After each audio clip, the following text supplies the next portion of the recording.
A priest in Canyon Lake, Texas, started publishing what he called messages from God and Mary, and it ended with excommunication. His name is John Mary Foster, and this story has everything. A once-approved Catholic apostolate, alleged private revelations, and a bishop who tried for years to pull him back before finally cutting him off. Here's how it unfolded. Let's start at the beginning. John Mary Foster was ordained a priest in 1987 for the Congregation of St. John, a religious community based in France. In 2001, he founded an organization called Mission of Divine Mercy in Canyon Lake, Texas, offering retreats and sacramental ministry. By 2009, he'd been incardinated into the Archdiocese of San Antonio. In 2010, the Archbishop at the time, Jose Gomez, who later led the Archdiocese of Los Angeles, actually granted Mission of Divine Mercy official status as an approved Catholic apostolate, with Foster as its director. For years, this was a recognized, functioning ministry inside the church.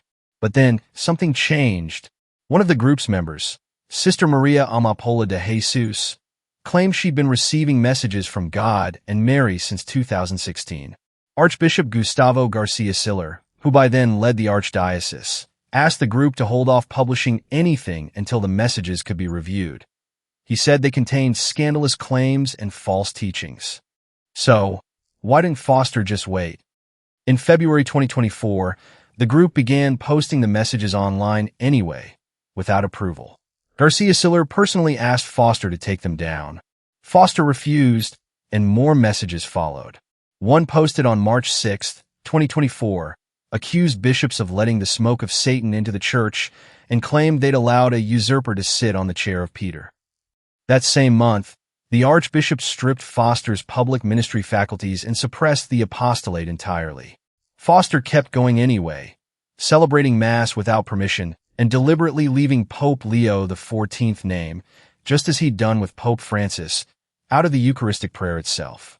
On August 14, 2026, Archbishop García-Siller announced the outcome. A Vatican-authorized tribunal had found Foster guilty of a crime against the faith for refusing submission to the Pope, and he'd publicly called both Francis and Leo XIV usurpers. The sentence, issued back on April 20th, was Lati Sententiae excommunication, meaning Foster incurred it automatically, through his own actions, the moment he committed them. The Archbishop said Foster had been offered countless opportunities to repent. He turned every one of them down. Now, the Archbishop has barred all Catholics from attending Mass at Foster's group and is asking the faithful to pray for his reconciliation instead.